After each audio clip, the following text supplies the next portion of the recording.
Psychological assessments in the clinical context.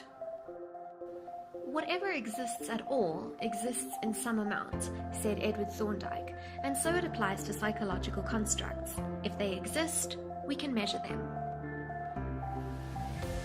How did these measurements develop? There are three cornerstones that were crucial in this process. These vital components were the development of theories of behavior, the development and discovery of statistical methods to aid analysis, and a growing emphasis placed on applied psychology in clinical settings.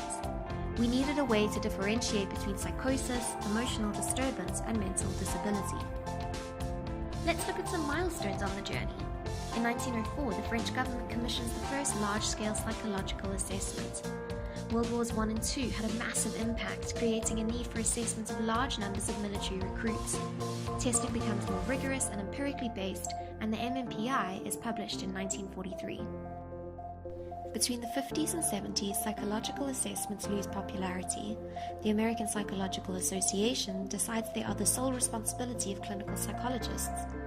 By the 80s, the focus shifts to developing tests that are culturally and linguistically sensitive, with norms and reference groups, and that follow international guidelines. So, what do assessments in the clinical context comprise of?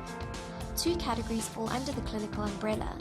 These are neurological assessments used to determine baseline functioning and any decline or growth thereafter. The forensic context places importance on scientifically determined evidence and facts.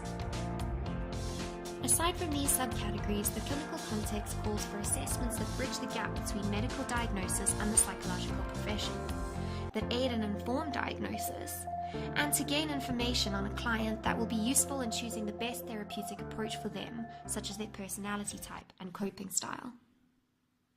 Created using Powtoon.